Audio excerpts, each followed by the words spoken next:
तातो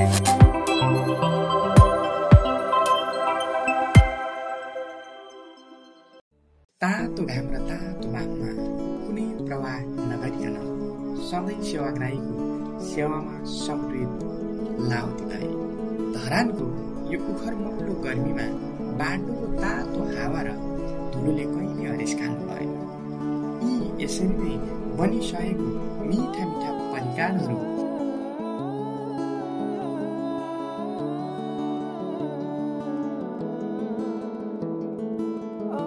ग्राहकहरूलाई दिन पाउँदा ज्यादै खुसी र गर्व महसुस गर्नुहुन्छ।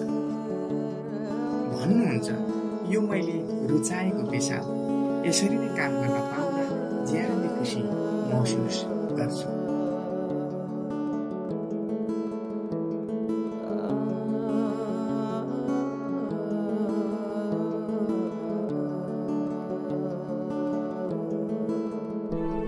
लाउती दाईको फास्ट फुड यसरी सुरुवात हुन्छ। बेलुकाको लागि अब गर्दै गर्दा दिउँसै आयो भने पनि कोही आयो बनाएर दिन सक्छु। हो दिन सक्छु। विशेष अब बेलुकालाई चाहिँ हजुर भूमिका निभाउनु पर्यो। अब चाहिँ एक्टिभ सबै कार्यको आउने ग्राहकहरूलाई छिटो छरितो तरिकाले दिन पाउँदा ज्यादै खुसी महसुस गर्नुहुन्छ। एउटा सच्चा व्यवसायीको मन भनेको नै सेवाग्राहीहरूलाई भनेको जस्तो सेवा दिनु पनि हो। आउने ग्राहकहरूलाई चाहिँ सकभर छिटो प्लस उहाँहरूले चाहिँ सन्तुष्ट पाउनु पर्यो। कमसेकम खानाको टेस्टमा चाहिँ ढिलो केही गरेर ढिलो भयो भने चाहिँ आफूलाई नै कस्तो अनकम्फर्टेबल फिल हुन्छ क्या। छिटो दिनु पायो भने छिटै खोज्छन् पनि फास्ट फुड हो। कति ढिलो भन्छन् ढिलो भन्छ मान्छेले। हो त्यो पनि अहिले मान्छेलाई त्यो भोक लागेर आएको त हुन्छ नि होइन। अनि सकभर छिटो भयो भने उनीहरूले सर्भिस राम्रो रहेछ भन्ने हुन्छ होइन। अब तपाईँलाई कम्प्युटर छिटैतिर पाएदेखि छिटोको साथमा मिठो त्यसको लागि चाहिँ प्रिपेयर त बस्नु पर्यो। भोलि बच्चा पनि ट्याक्क होइन राम्रो त्यो भने राम्रो। यो खोल्ने सोच कहाँबाट ल्याउनु भयो भन्दाखेरि म खोजमा हुँदाखेरि यस्तै गर्ने कल्पना बुन्दा बुन्दै यस्तो खोल्न सम्भव भयो भन्नुहुन्छ। यो खोल्ने सोच चाहिँ कहाँबाट ल्याउनु हो दाइ तपाईँले? यो चाहिँ मेरो नि पहिल्यैदेखिको सोच हो। हौसमा हुँदैदेखिको सोच हो क्या। म अब गएर यस्तो गर्छु होइन यस्तो गर्छु पहिल्यैदेखि हो। त्यो अब अलिकति एक्स्ट्रा गर्छु भन्ने सोच क्या। पहिला त थिएन नि त यस्तो गाडीहरू नेपालमा खासै थिएन नि त, बाहिर मात्रै थियो। म त अलिक एक्स्ट्रा गरेर निकाल्नु पऱ्यो भन्ने सोचले चाहिँ गरेको। नत्र एउटा ठेलाइ बनाउँदा अलिक युनिक ठेलाहरू भयो भने अलिक युनिक टाइपको होइन। अनि सफारीहरूतिर यताउता कता पुरै मैले आइडिया गर्दा लास्टमा चाहिँ अनि म युट्युबतिर हेरेर यो डिजाइनहरू चाहिँ मैले गरेको अलिक एक्स्ट्रा। गाडी त छ थुप्रो होइन अब फुड ट्रकहरू छ। अनि मैले अलिक एक्स्ट्रा गरेर निकाल्नु खोजेको खासमा चाहिँ त्यही हो सोच त मेरो। फर्स्टदेखि नै अब गएर चाहिँ म यो तरिका गर्छु भने चाहिँ पहिल्यैदेखि हो क्या। म किन कुकिङमा अलिकति इन्ट्रेस्ट थियो नि त पहिल्यैदेखि सानैदेखि। अब म ठुलो घरको होइन, बहिनीहरू सबै सानो। अनि मम्मी आफ्नो काम ड्युटीतिर जाने, बाबा आफ्नो कामतिर जाँदाखेरि म पकाउँथेँ क्या। अनि घरमा खानापिना सबै म गर्थेँ। अनि गर्दाखेरि कहिलेकाहीँ पाहुना पात आउँदाखेरि होइन अनि बनाइदिँदाखेरि मिठो बनायो भन्दा खुसी लाग्ने होइन। त्यस्तै गरेर कुकिङमा इन्ट्रेस्ट। अनि कसैलाई त्यहीतिर मलाई भयो क्या। यहाँ बनाउने गरेँ सबै कुकिङ तपाईँले गर्छु क्या। मैले सिकेको होइन त्यही आफै अलिअलि फर्स्टतिर कुकहरूले बनाएको हेर्दै अब युट्युबतिर हेर्दै रेसिपी हेर्दै त्यो बनाएर घरमा खुवाउँदा पनि घरमा कहिलेकाहीँ फौजबाट छुट्टीमा आउँदा पनि रेसिपीहरू उता फौजमा बनाएको आइटमहरू यता त खाएको हुँदैन होइन। अनि बनाएर दिँदाखेरि दामी हुँदो रहेछ भन्दाखेरि एकदम आफै खुर्क हुने। त्यो कुकिङमा चाहिँ इन्ट्रेस्ट चाहिँ हो तर सिकेको होइन क्या। मैले सिकेर कोर्स गरेर म भुइँफुट आफै पहिल्यैदेखि तपाईँलाई चाहिँ कुकिङमा अलिक इन्ट्रेस्ट। अनि त्यो 5 स्टारतिर बनाउने त्यो के बनाउने त्योतिर छैन मेरो आफ्नो ओन क्या। अब यति हाल्दा कस्तो हुन्छ ट्राई गर्ने क्या आफै होइन। यति गर्दा कस्तो हुन्छ यो लाउँदा कस्तो हुन्छ टाइपको म गर्छु क्या। हजुर त्यतिकै अनि चाख्यो यो मिठो छ भने त्यसलाई नै स्टेप उयो गरिदियो। हजुर फिक्स गरिदियो होइन यो ठिक रहेछ भनेर।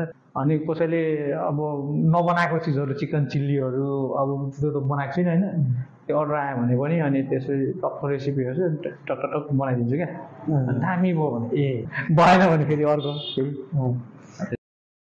हाल धरान 5 देउरालीमा गाडीलाई राखेर सर्भिस दिँदै हुनुहुन्छ भने फास्टफुड सर्भिस पृथ्वी चोकमा पनि सञ्चालनमा ल्याउनु भएको छ। बनाउँदाखेरि यो गाडी एकदम हेभी बनाइदियो होइन, त्यो बनाउनेहरूले पनि अब मैले यस्तो बनाइदिएँ भनेर मेरो तरिकाले बनाइदिएको छैन क्या। अनि अब मैले त्यहाँ फुडहरू राखेर गाडी डुला हिँड्दाखेरि त्यो रोक्ने हुन्छ नि ढोका सोकाहरू, त्यो के भन्छ त्यो त्यस्तो आएको छैन क्या। बाहिरबाट हेर्दा पनि डिजाइन, भित्र त्यस्तो खासै छैन नि त। अनि कुदाइराख्नु पनि अब कतै जग्गा पाउँदैन, कतै पाउँदैन। अब खासै गाडी पनि उयो जाँदै गर्दा बिचमा बिग्रिने हो कि अब नयाँ गाडी पनि होइन होइन, त्यो डर क्या। खानापिनासँग हिँड्यो भयो, खाना कहाँ पुग्ला, गाडी बिग्रेला भन्ने एउटा कन्फिडेन्टै छैन क्या। अनि त्यहाँदेखि जग्गा पनि पाउँदैन एक त तपाईँको। अनि भान्चोकमा राख्नु जग्गै पाउँदैन, अब यतातिर रोडमा राख्ने दिँदैन हो। अनि यहाँ पनि त तल्लो स्लेपमा राख्दाखेरि नगरपालिकासँग पुगेर हटा गाडी उठाइदिन्छु भनेर अनि माथि ल्याएर राखेर फिक्स गरेको क्या। अब त्यहाँ डिल छ, त्यसलाई अब निकाल्दै उता लाँदै फेरि ल्याउँदै चढाउँदै त्यहाँ राखिदिँदैन। चढाउँदै फिक्स राख्दैन, फिक्स राखेको त्यो चाहिँ हो। खासै मेरो डुलाउने नै हिसाब किताब त्यहाँ गर्छु, चलेन अर्को लान्छु, चलेन अर्को लान्छु, एउटा चल्दैन त भन्ने हिसाबले चाहिँ बनाएको खास। तर मेरो प्लानिङ सबै फेल भयो क्या। त्यही त अब हामीले हेर्दा पनि अलिकति एक्स्ट्रा देखिन्छ क्या गाडीमा होइन। अनि अब प्रायः धरानतिर त यो कमै छ, यस्तो गाडीमा हुनेवाला त कमै छ। अहिले पछिल्लो समय चाहिँ कोही कोही यसो एक दुईवटा निस्किन्छ। अनि यसो तलतिर माथितिर गर्दाखेरि यसो हेर्दा एक्स्ट्रा, तर जहिले त यहीँ फिक्स भएरै बसेको देखिन्थ्यो कि। के सोच रहेछ होइन, सोच त त्यही हो। मैले भनिहालेँ नि तपाईँको प्लानै फेल भयो क्या। अब यो गाडी चल्नु त चल्छ, अब हेभी भएको कारणले गर्दा तपाईँको तात्तिहाल्छ क्या। अब अलिकति लग्यो, अलिकति लोड पर्छ नि त। अनि त्यही भएर चाहिँ होस् है फिक्स राखौँ भनेर फिक्स राखिदिएको। चल पहिला त चलेको थियो सुरुमा तल्लो स्लेप, त्यो मान्छे राखेर पुरा चलेको नि, भिड यस्तो बाटोमा राख्दा। अनि माथि ल्याएपछि तपाईँको अब के हो, यो सर्ट रोड छेक्यो। अब त्यो तल्लो हुँदा त स्पेस पनि थियो, अनि उता डाइरेक्ट देख्थ्यो झिलिमिली नयाँमा। अनि त्यस्तो थियो क्या। माथि सारेदेखि चाहिँ यो अलिक फिक्स, किनभने यो छेक्यो। अनि अघि भन्नुभयो नि उहाँले गाडी मात्रै जस्तो पो लाग्थ्यो, कतिले त्यसो भन्छ अनि त्यो भएर अलिक डिस्टर्ब भइरहेछ। अनि यहाँ चाहिँ अहिले तपाईँ मात्र त होला होइन कि पार्टनरसिपमा पो हुनुहुन्छ होइन? पार्टनरसिपमा। हजुर हजुर, पार्टनरसिपमा। अनि यता अरू काम गर्दै त सबै तपाईँले नै सबै आफै ओनर आफै। अब त्यो हिसाबले चलेदेखि चाहिँ अब मान्छे राख्ने प्लान पनि थियो। अब त्यो हिसाबले नै गएको भए चाहिँ अब मान्छे राख्ने बिस्तारै कति रिक्वायरमेन्ट हुन्छ। अब अहिले मान्छे राखेको आफैले पनि मान्छे नराखेको मात्रै हो, नत्र अब त्यो हिसाबले गएको त मान्छे राख्नै पर्छ, कहाँ भ्याउँछ र भ्याउँदैन नि। कस्टमरहरू चाहिँ वरिपरिकै त आउनुहुन्छ होला नि, त्यही वरिपरिको चिने जानेको। कहिले काहीँ फाटो बाहिरको आउँछ। अब बाहिरको आउनुलाई त अब यो यहाँ नेपालमा के कन्सेप्ट छ भने तपाईँको यो फास्टफुड बेलुकादेखि मात्रै चल्छ नि त। अब दिउँसो घाम लागेको हुन्छ, भित्र कुकिङ गर्छु, त्यहाँ देख्दैन कोही पनि आउँदैन क्या। अब बाहिर गरौँ घामले मर्नुहुन्छ। बाहिर यसो पकाउँदै अर्डरहरू गर्दै गर्दा मान्छे देखेर आउँथ्यो होला सायद होइन। यो गर्मीमा चाहिँ अफ सिजन जति गर्नेहरू चाहिँ जस्तै अहिले देखिएको नि, जस्तै धरानीहरू यो फुडहरूमा क्या खानामा चाहिँ अलिक सोखिन हुन्। सोखिन छ नि। हजुर, सोखिन भनेको भेराइटीहरू अलिकति खोज्छन्, मेरोमा खोज्छन्। हजुर, तर अब मैले चाहिँ अब त्यो त्यस्तो बनाएर चाहिँ राखेको हुँदिनँ। अब जो अर्डर आउँछ तब मात्रै गर्छु क्या, नाम मात्रै फास्टफुड। यसलाई अब अझै विस्तार गरेर लाने विचार हो कि तपाईँको? विचार चाहिँ छ मेरो। यो गाडीलाई अर्को ठाउँ सिफ्ट गरेर अरूलाई नै त्यहाँ राखेर अनि यो सटरलाई मात्रै ध्यान दिने, त्यो उता चल्दै गर्छ। हजुर, अब कस्तो चल्छ ट्राई चाहिँ गर्न आँटेको त्यो छ। यसलाई नै अब फिक्स गर्ने एउटा मतलब अहिले गऱ्यो छोड्यो चलेन भनेर त्यो होइन, त्यो पनि दिमाग गइरहेछ। यसलाई पनि कन्टिन्यू चाहिँ गर्छु म, चले पनि नचले पनि। म धैर्यता भन्छ नि, धैर्यता गर्नु पर्यो भन्ने पनि त्यो सोच छ। अब कति धैर्यता गर्नु, अब त्यो हिसाबले चल्नु पऱ्यो नि। अब साह्रै भएन भने अर्को ट्राई गर्छु। निकै भइसक्यो, 2 साल भइसक्यो, अझै गरौँला नि त। 1 साल जस्तो चेन्ज गर्दा चाहिँ कस्तो हुन्छ त्यो हिसाबले जाने। अब त्यो गाडी हटाएर यसलाई अलिकति के भन्छ त्यसलाई रिनोभेट गरेर हेर्ने, अलिकति पहिलाभन्दा सेटिस्फाई भयो भने चाहिँ अब गर्ने, नत्र अर्कै केही सोच भनेको अलिकति केही परिवर्तन गरेर परिवर्तन हुन्छ। एकैछिनहरू चाहिँ के बेलुकाको समयमा आउँछन् अलिक बढी बेलुका अब यो फास्टफुडले गर्दा होला, त्यही हो, बेलुका चल्यो भने चल्यो, चलेन भने छैन। बेलुका अब दिउँसो त हेरिहाल्नु, बिहान दिउँसो त बिहान दिउँसो त त्यही प्रिपेरेसन गर्दै बस्ने हो, अनि एक दुईजना अब झुक्किएर छिर्ने हो होइन। कुनै समयमा बिग्रिनै नभएका दिनहरू छन्, त्यति बेला कस्तो महसुस गर्नुहुन्छ, कस्तो फिल गर्नुहुन्छ? भन्नुहुन्छ म त अत्तालिन्छु, एक दिन होइन, 2 दिन होइन, धेरै दिन भएका छन् यस्ता, त्यसकारणले गर्दा अलिकति अत्तालिन्छु भनेर भन्नुहुन्छ। त्यति बेला चाहिँ कस्तो फिल हुन्छ आफूलाई? कुनै दिन बिक्री नहुँदा, मान्छे नै नहुँदा त्यो त अत्तालिन्छ नि। म त ला के भयो है भनेको हरेस खाइन्छ नि। अब एक दिन होइन, 2 दिन होइन, अनि यो रोडले गर्दा पनि हो अहिले चाहिँ। हो भनेको रोड अब रहेछ नि त है, धुलो होइन, बन्दै रहेछ। कतिजनाले रोड पिच भएर मात्र आउँछ भन्छ कतिजना। हो अनि कोही आउँछ यसो आमा यहीँ बनाउने धुलो हुन्छ, फर्केर जान्छ, यहाँ डिस्टर्ब गरिरहेछ क्या। अहिले अनलाइनको आयो क्या, भनेको अनलाइनबाटै अर्डर गर्ने, खाना डेलिभरी गर्ने, त्यस्तो पनि जमाना आयो होइन। त्यो पनि अब विदेशतिर त निकै चलपल छ, यहाँ पनि देखेँ त्यस्तो पनि हुन्छ। मेरो अहिले त्यो गरेको छुइनँ, मेरो म्यानेजमेन्टै ठिक भएको छैन क्या, भ्याउन पनि त गाह्रो छ। त्यो पनि छ, अनि बनाउने आफै पुऱ्याउने। अब कहिले म एक्लै हुन्छु, अनि त्यतिखेर अब अनलाइन अर्डर आयो भने त म कसरी सक्दिनँ नि त्यो पनि। अनि अब त्यो चलेको हिसाबले त्यो पनि मेरो सोच त छ। अनि अब अलिकति चल्दै गएर त्यो हिसाबले गयो भने चाहिँ त्यो पनि विभिन्न ठाउँहरूमा अहिले के छ भने नि, कोही ठाउँमा मोमो मिठो, त्यो ठाउँमा त्यो मोमो मिठो, हजुर, कोही ठाउँमा सुक्खा मात्रै मिठो है, कोही ठाउँमा चाहिँ स्पेसल। यहाँ पनि के स्पेसल त छैन। त्यो यो ठाउँमा चाहिँ किन जाने त? अब मोमो त जहीँ पनि पाउँछ, चाउमिन पनि पाउँछ, फ्राइड राइस पाउँछ। यो ठाउँमा चाहिँ एट्र्याक्टिभ एउटा चिज भन्नु भएको त हो। त्यो चाहिँ मैले त्यो सोचेको छु क्या, अब ग्राहकहरूलाई चाहिँ पार्टी बनाउनु पर्यो यो ठाउँमा। यो यहाँ चाहिँ यो स्पेसल भन्ने टाइपको हो। त्यो फ्युचरमा चाहिँ त्यो चाहिँ गर्न सक्यो भने राम्रो नि त मेरो। अब कि त चिप गरेर हुन्छ कि खानेकुराहरू अब सस्तो गरेर हुन्छ कि के, त्यो दिमागमा चाहिँ यो जुन व्यवसायमा परिवारको साथ सहयोग सरसल्लाह अनुसारै सञ्चालनमा छ भनौँ न होइन र, त्यही अनुसार आफू खुसी भन्दा नि यसो सल्लाह गरेरै ल है यसो गर्छु भनेरै अघि बढ्नु भएको छ। सल्लाह त अलिअलि भइ नै हाल्छ अब फ्यामिलीहरूसँग होइन। अब उनीहरूलाई पनि नलेज छैन, अब गर्नु नि त केही हुन्छ होला नि त, अब तपाईँले गरेको ठिकै होला टाइपको। उनीहरूले त्योभन्दा बेसी के भन्नु सक्छ र होइन। अनि मेरो डिसिजन फाइनल भइहाल्छ नि, मैले यो गर्नु खोज्छु गरिहाल्छु, उनीहरूले नगर भन्दा पनि गर्छु, त्यस्तो छैन। सरसल्लाह अब सपोर्टै भनौँ न, अब सपोर्टै छ होइन। त्यस्तै। अनि तपाईँको जन्मघर चाहिँ कता? धनकुटा? मेरो जन्मघर धनकुटा। जन्मघर धनकुटा भन्दा नि जिल्ला धनकुटा, उता गाउँ मेरो उता 24 नि सुन्नुभएको छ? 24 डाँडा बजारदेखि मुनि खुवापु। अहिले त साँगुरीगढी भन्छ, साँगुरीगढी तल इनामे भन्ने जग्गा छ, त्यहाँ हो मेरो जन्म चाहिँ। पछिबाट सिफ्ट भएको यता जिल्लामा, म 3-4 वर्ष हुँदै आएको त्यति वर्ष। अहिले घर छ धनकुटा पनि, यहाँ त पेन्सन आएर लिएको मात्रै। बाल्यकाल उतै? बाल्यकाल धनकुटा। भनेको स्कुलहरू त्यतै? स्कुल सबै धनकुटै पढ्यो। धनकुटा पढ्नु, जन्म मात्रै बुझा 3-4 वर्ष करिब 4 वर्ष हुँदा आएको। यो व्यवसाय अहिले युवाहरूलाई नि, व्यवसायहरूलाई चाहिँ कोहीलाई ट्रेनिङहरू दिएर कुकिङ ट्रेनिङहरू त्यस्तो त होला, तर मलाई थाहा छैन त्यो बारेमा, गरेको पनि छुइनँ मैले।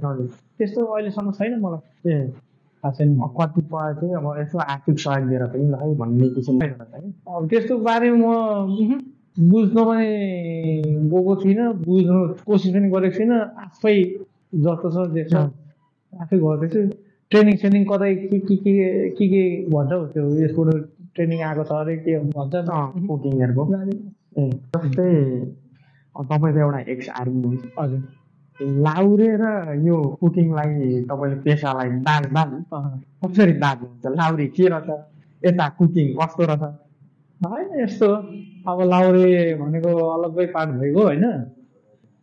त्यहाँबाट अब पेन्सन बनाएर आएको पेन्सन अलग्गै आइहाल्छ मेरो अनि यता त जस्ट अब आएर त्यतिकै के बसिराख्नु होइन केही गर्नु भनेर मात्रै गरे हो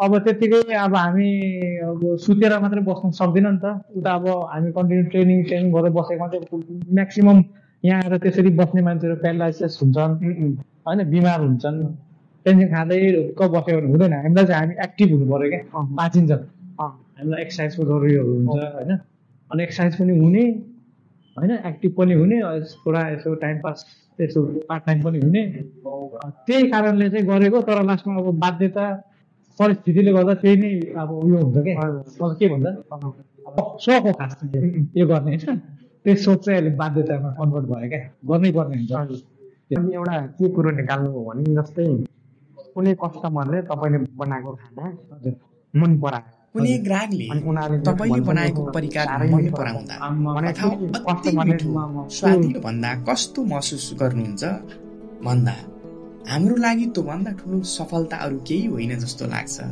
हामीलाई त्यो वेटरहरूलाई टिप्स दिन्छ नि हाम्रो टिप्स चाहिँ त्यो कम्प्लिमेन्ट हो होइन कुकलाई चाहिँ एकदम खुसी लाग्छ कुन के भइन्छ कुनै बेला अब नराम्रो नमिठो बनाइन्छ कुनै बेला बिर्सिँदो रहेछ कुनै बेला होइन कुनै बेला केही मिस्टेक हुन्छ त्यतिखेर चाहिँ कम्प्लेन गर्छ नि त त्यो भएन मिठो भएन आज भन्दाखेरि अब कस्तो ला लेखाउँछ नि होला यस्तो भन्दाखेरि सरी होइन यस्तो यस्तो भयो सानो मिस्टेक भयो भनेर सम्झाउने गर्छु अन्त आज चाहिँ मिठो बनाउनु गरेछ भने त ओहो बाबा त्योभन्दा खुसीकै लाग्यो आनन्द भनेको गर्दो रहेछ एउटा गोले यति भयो एकदम ओभर खुसी लाग्छ अब यो खानाको जुन फुडहरूको त परिकार त धेरै नै हुन्छन् हजुर तपाईँको कन्फिडेन्समा चाहिँ म चाहिँ यो चाहिँ एकदम बेस्ट यो चाहिँ 100% म मिठो बनाउँछु भन्ने कुनै केही छ त खानाहरू अनि त्यस्तो आइटममा त्यस्तो त म सायद फ्राइड राइस चाहिँ म मेरो अब होइन शैली बनाउँदा ठिक्क नुन मसलाहरू ठिक्क हाल्दै होइन यतिमा चाहिँ यति हुन्छ भन्ने स्किल पाएर त्यो चाहिँ सायद हजुर म भन्न सक्छु अरू चाहिँ खासै अरू पनि ठिकै छ भन्नु अरू ठिकै भन्छ हो अब त्यो कस्टमरले भन्नु मैले बनाएको फ्राइड राइसमा चाहिँ एकदम फ्राइड राइस चाहिँ अब त्यति साह्रो भन्दिनँ ठिकै बनाउँछु होला सायद त्यसमा चाहिँ नुन भनेको ठिक्क धेरै कस्टमरले मन पराएका छन् ज्यादा चाहिँ मेरो फ्राइड राइसै जाने हो त अनि त्यसमा एक प्लेटमा यति हाल्नुपर्छ चामल यतिमा यति हाल्नुपर्छ भन्ने चाहिँ त्यो मलाई एकदम उयो भएको छ कि अन्त गर्दा चाहिँ मिठो हुन्छ होला सायद त्यो चाहिँ मान्छेले पनि मिठो छ भनिदिँदाखेरि सायद त्यसमा चाहिँ भन्ने लाग्छ मनभित्र विभिन्न परिकारका हुन्छन् नि त होइन उनीहरूकै पारखी खानेको पारखी आफ्नै सिक्कीको खोज्ने कहिले काहीँ अब तपाईँले सुन्दै नसुनेको अथवा बनाउँदै नबनाएको भनेर सोध्दै आउनु सक्छन् आउँछ त्यति बेला त्यो डिमान्ड गऱ्यो भने के बनाउनु सक्नुहुन्छ सक्दिनँ त्यो कहिले नसुनेको त्यो नजानेको खालको रह्यो भने छैन यो आइटमहरू भन्छ होइन छैन त्यो कुनै बेला चाहिँ अब ग्राहकहरू धेरै भएर आफूले त्यो दिनै नभ्याएको कन्डिसन पनि त भएका होला नि त्यति बेला चाहिँ कस्तो हुँदो रहेछ यस्तो क्या दुःखमा नमातिनु सुखमा नमातिनु भन्छ नि म त फेरि दुइटै मेरो उसमा छ क्या कहिलेकाहीँ ग्राहकहरू आउँदै नआउँदा कस्तो महसुस गर्नुहुन्छ भन्नुहुन्छ दुःखमा नआत्तिनु सुखमा नमात्तिनु भनेर भन्छन् तर म त्यस्तो महसुसै गर्न जान्दिनँ अत्तालिन्छु हडबडिन्छु दिमागले काम नै नगरेको जस्तो हुन्छ फेरि सम्हालिन्छु तत्पश्चात निरन्तर काममा लाग्छु त्यसलाई त्यो क्षमतै छैन क्या ममा दुःखमा नताल्ने यहाँ भइहाल्छ भन्ने छैन क्या दुःखमा अब आएन कोही एक दिन एउटा चिज पनि बिग्री भएन नि बाहिर बस्नु पनि लाज लाग्छ मलाई अर्को घरको पनि जिम्मेवारी छ सबै नै छ नि मलाई घरको छ परिवारको सबै मै हुन्छ एउटा भएपछि होइन सबै भूमिका निभाइराख्नु भएको छ यता बुवाको श्रीमानको सबै जेठो छोरा भएपछि सुरु पहिला तपाईँलाई जस्तै अब तपाईँ त एक्स हजुर अनि त्यति बेला चाहिँ अब तपाईँलाई लाउरै हुनुपर्छ अथवा भित्रबाट कसरी इन्सपिरेसन आयो है म लाउरै हुनुपर्छ भन्ने के भएर चाहिँ तपाईँ लाउरेमा लाग्नुभयो त्यो त तपाईँको म लाउरे त्यो पछिबाट आएर लाउरे हुनुपर्छ होइन पहिल्यैदेखि बच्चैबाट बच्चै भन्नाले पनि अब जबसम्म होस् अलिकति होइन अब त्यो उयो आयो म्याचुर भनौँ न त्यहीँदेखिको क्या अब बन्दुक मेन कुरा बन्दुक एकदम बन्दुकको सौकिन क्या म अब सानो यस्तो बन्दुक जस्तो काठ भेट्यो भने यस्तो गरेर अलिक खेल्दा साथीहरूसँग त्यही खेलिहिँड्ने होइन बन्दुक चलाउनुको लागि भए पनि होइन बन्दुक लागि भए पनि लाउने हुन्छ एउटा सोच आयो क्या मनमा। अनि सुरुमा लाउरे बन्ने कहाँबाट सोच लिनुभयो भन्दाखेरि उहाँ सानैबाट बन्दुक भनेपछि अलिकति बन्दुकप्रति चाहिँ उहाँको एटिट्युड बढिरहेछ र उहाँको सोच ब्रिटिस लाउरे हुने, ब्रिटिस नभए नि इन्डियन त हुने, इन्डियन नभए पनि नेपाल आर्मी नभए पनि पुलिस त हुने भनेर सोच बनाउनु भएको रहेछ। र त्यसकै बावजुद उहाँ एक्स इन्डियन लाउरे हुनुहुन्छ। पेन्सन पकाएर अहिले पेन्सन पछिको लाइफ चाहिँ उहाँले एउटा फास्टफुड सञ्चालन गरेर आफूलाई एक्टिभ बनाइराख्नु भएको छ। लाउरे र फास्टफुडलाई दाज्नु पर्दा कसरी दाज्नुहुन्छ भनेर भन्दाखेरि केही न केही गरिरहने, सुतेर मात्र बस्न सकिँदैन, त्यही भएर म केही न केही चलाएर नयाँ परिकार बनाउँछु भन्नुहुन्छ। सुख पनि हो, यो पेसा रमाइलो लाग्छ भन्नुहुन्छ। अन्त्यमा भन्नुहुन्छ, म एक सङ्घर्ष गर्ने मान्छे हो, हरेस खाँदिन, मेहनत गर्न छोड्दिन, हेरौँ कहिलेसम्म समयले परीक्षा लिने हो। फास्टफुडलाई अझ बढाएर सबै सामु पुर्याउन चाहन्छु, सबैको जनजिब्रोमा मेरो स्वाद चखाउन चाहन्छु। म मेहनत गर्ने मान्छे हो, अवश्य एक दिन सफलता आउनेछ भन्ने आश लिएको छु। म यो पेसाबाट कतै हलचल गर्न चाहन्न, अझै यसलाई बढाएर लानेछु।